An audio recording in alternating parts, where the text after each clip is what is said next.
আসসালামু আলাইকুম। আমি ডক্টর. মোহাম্মদ বলছি চট্টগ্রাম মেডিকেল কলেজ থেকে। আশা করি আমরা সবাই ভালো আছি আলহামদুলিল্লাহ। তো আজকে আমরা ডেভিডসনের পেজ নাম্বার 876 এবং সেটার একটা লাইন এক্সপ্লেইন করবো ইনশাল্লাহ। সেটা হচ্ছে আমরা এখানে লেখা দেখতে পাচ্ছি যে pleural effusion are found in about 10% of patients usually on the right side and this is known as hepatic hydrothorax. Exactly, hepatic hydrothorax হচ্ছে আজকে আমাদের আলোচনার টপিকস। তাহলে আমরা নর্মালি জানি যে ক্রনিক লিভার ডিজিজ কিংবা যে সিএলডি অথবা সিরোসিস যেটা আমরা বলি, সেই ক্ষেত্রে আমরা জানি স্টিগম্যাটা অফ সিএলডির একটা ইম্পর্টেন্ট ফিচার হলো ascites. That means accumulation of more fluid in peritoneal cavity. But এটাও হয় যে সিএলডি কিংবা অ্যাসাইটিস আছে এমন পেশেন্টদের ক্ষেত্রে আপনার প্লুরাল ক্যাভিটিতেও ফ্লুইড জমা হয়। তো accumulation of fluid in the pleural cavity is known as pleural effusion. Importantly হচ্ছে যে সিএলডির ক্ষেত্রে যদি প্লুরাল ইফিউশন হয় সেটা কিন্তু ইউনিল্যাটারাল প্লুরাল ইফিউশন হয়। দ্যাট মিনস যে কোনো একটা লাং ফিল্ড একটা প্লুরাল স্পেসে হয় এবং সেটা ইউজুয়ালি হয় রাইট সাইডে, ঠিক আছে। এবং এইটা কিন্তু সব না, মনে করেন আপনি 100 জন সিএলডি পেশেন্টের ক্ষেত্রে আপনি মাত্র 10 জন সিএলডি পেশেন্টের ক্ষেত্রে এই আপনি রাইট সাইডের প্লুরাল ইফিউশনটা পাবেন, রাইট সাইডের প্লুরাল ইফিউশন পাবেন। এবং এই ঘটনাটাকে বলে হেপাটিক কজের কারণে hydrothorax. So this is known as hepatic hydrothorax. তাহলে প্রশ্ন হচ্ছে এটা কেন হচ্ছে, কেন শুধুমাত্র রাইট সাইডেই হচ্ছে, লেফট সাইডে কেন হচ্ছে না? সেটা জানতে হলে আমাদের একটু ঘুরে আসতে হবে একটা অ্যানাটমি থেকে। এটা হচ্ছে দেখেন এখানে আমার হার্ট এবং এই পোর্শনটা হচ্ছে আমার ডায়াফ্রাম এবং এটা হচ্ছে আমার রাইট ডোম অফ ডায়াফ্রাম, এটা হচ্ছে লেফট ডোম অফ ডায়াফ্রাম এবং এখানের মধ্যে যে এই যে ভার্টিব্রাগুলো দেখা যাচ্ছে, ঠিক আছে, এগুলো হচ্ছে জাস্ট মাসেল, আমাদের যে অ্যাবডোমিনাল মাসেলসগুলো। এখন লক্ষ্য করেন এখানের মধ্যে আমার এই যে আমাদের যে অ্যাবডোমিনাল ক্যাভিটি মানে কি, যে এই ডায়াফ্রামের ঠিক নিচে এই অংশটাই হচ্ছে অ্যাবডোমিনাল ক্যাভিটি আর ডায়াফ্রামের উপরে এটা হচ্ছে থোরাসিক ক্যাভিটি, ঠিক আছে। তাহলে অ্যাবডোমিনাল ক্যাভিটি থেকে কিছু লিমফ্যাটিক্স আমার থোরাসিক ক্যাভিটিতে প্রবেশ করে, অ্যাবডোমিনাল ক্যাভিটি থেকে যাত্রা এবং তাদের গন্তব্য হচ্ছে থোরাসিক ক্যাভিটিতে। এবং তারা যায় কীভাবে, তারা হচ্ছে ডায়াফ্রামটাকে পাইটস করে করে যায়। আপনারা একটু খেয়াল করুন, আমি যদি জুম করি দেখেন এখানে অনেকগুলো লিমফ্যাটিক্স, না দেখেন এই যে অনেকগুলো লিমফ্যাটিক্স আসছে আসছে আসছে, তারা সব কীভাবে গেল দেখেন এখানে একটা পাইটস করে, এটা তো ডায়াফ্রামের মাসেল, এই যে ডায়াফ্রামের মাসেলকে তারা একটা পাইটস ছিদ্র করে তারা থোরাসিক ক্যাভিটিতে ঢুকে গেছে। ঠিক একইভাবে এদিক থেকে অনেকগুলো লিমফ্যাটিক্স আসছে আসছে আসছে এসে তারা এই জায়গায় ডায়াফ্রামকে পাইটস করে তারা আমার থোরাসিক ক্যাভিটিতে উঠে যাচ্ছে, এই যে দেখেন উঠে যাচ্ছে।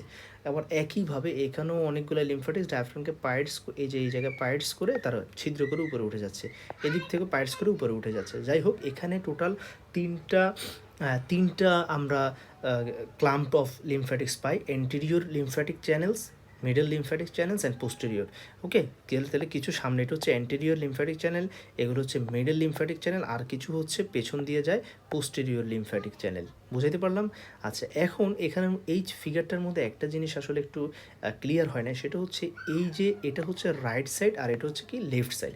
এখন দেখা যাচ্ছে যে হিস্টোলজিক্যালি যে রাইট সাইডের লিমফ্যাটিক্স চ্যানেল যেটা আছে সেটার হচ্ছে ক্যালিবারটা একটু বেশি রেদার দ্যান লেফট সাইড। তাহলে রাইট সাইডের লিমফ্যাটিক চ্যানেলের আমার যে ডায়ামিটারটা হচ্ছে একটু বেশি দেন রিলেটিভ টু লেফট সাইড, ঠিক আছে।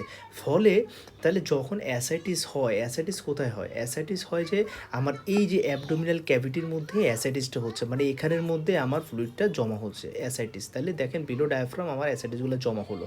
এখন এই যে এখানের মধ্যে এতগুলো হিউজ অ্যামাউন্ট অফ পানি যখন জমা হয় তখন আমার যেটা হয় যে পেরিটোনিয়াল ক্যাভিটিতে আমার প্রেশারটা বেড়ে যায়। পেরিটোনিয়াল ক্যাভিটিতে সাপোজ যেহেতু একটা ভলিউম একটা স্পেসের মধ্যে ফ্লুইড জমা হচ্ছে, তখন এই পোর্শনটুকুর মধ্যে আমাদের যে প্রেশার সেটা হচ্ছে বেড়ে যাবে। তাহলে এই ওয়াটারগুলো চায় এমন কোথাও চলে যেতে যেখানে প্রেশারটা কম।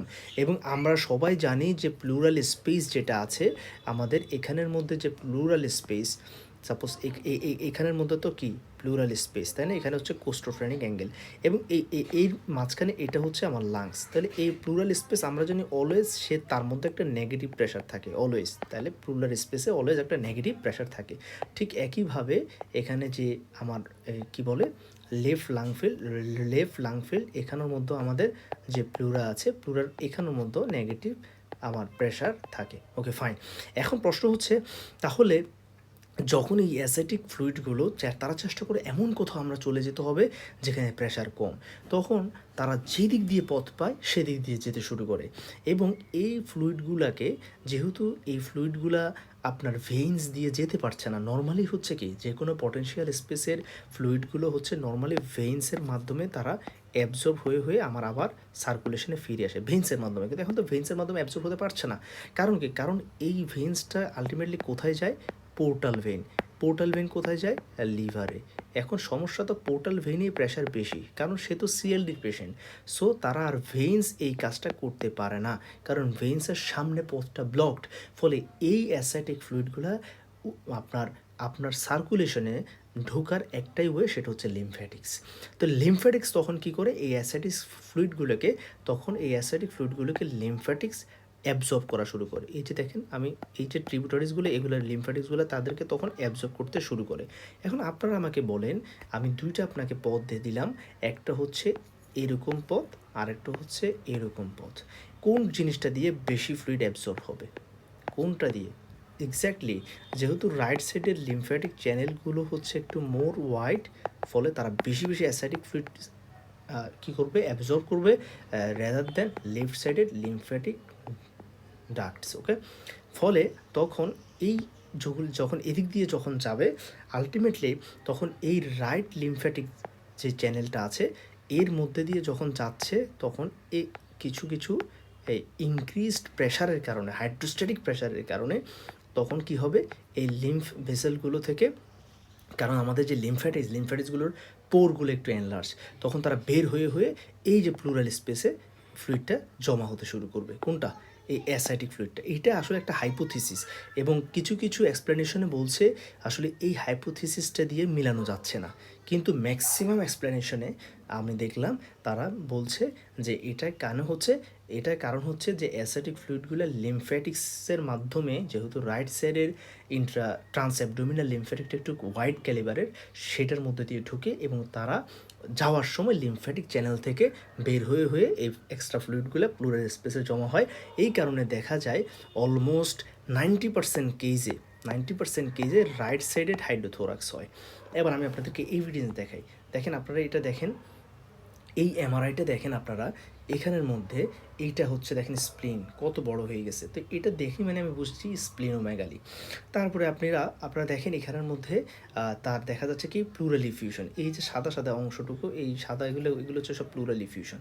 দেখেন তার লেফট সাইড ভালো আছে, রাইট সাইডে শুধু প্লুরাল ইফিউশন। ঠিক আছে, এটা আসলে একটা সিএলডি পেশেন্টের। তাহলে এখানে আমরা অবভিয়াসলি দেখতে পেলাম এই একটা প্রমাণ যে রাইট সাইডের হাইড্রোথোরাক্স।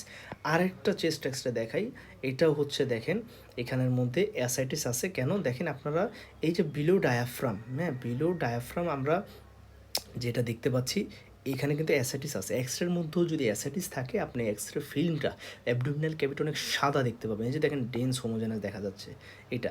প্লাস হচ্ছে দেখেন রাইট লাং ফিল্ডের মধ্যে এই যে একটা অবলিক শ্যাডো, মানে হচ্ছে ম্যাসিভ মোটামুটি প্লুরাল ইফিউশন এখানে আছে, কিন্তু লেফট সাইড ফাঁকা।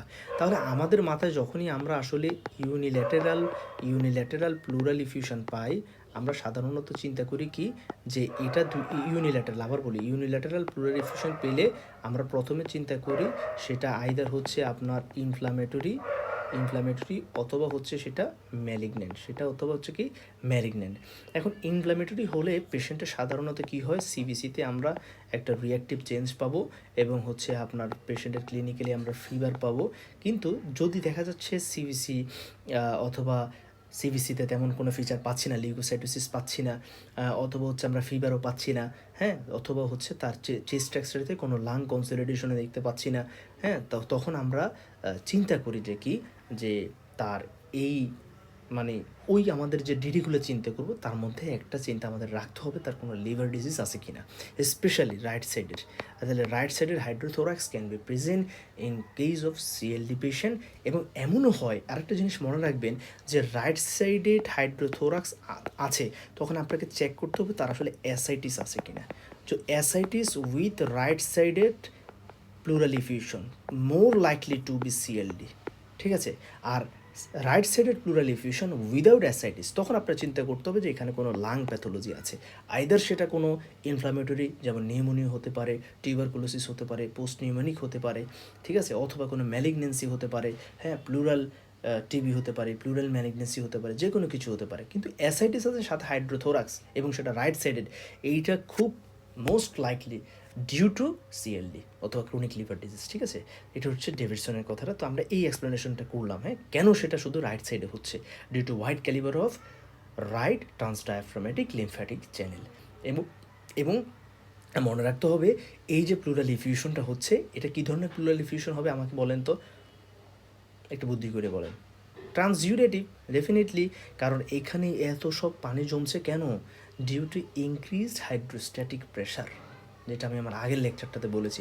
নর্মালি আমাদের মাথায় আসে লিমফ্যাটিক্সের মাধ্যমে কিছু হলেই সেটা এক্সিউডেটিভ হয়, কিন্তু আপনাকে বুঝতে হবে এখানে এই পানিগুলো যাওয়ার আর কোনো পথ না পেয়ে বাধ্য হয়ে তারা ট্রান্সডায়াফ্রামেটিক লিমফ্যাটিক্সে ঢুকে সেখান থেকে আবার বের হয়ে প্লুরাল স্পেসে জমা হচ্ছে।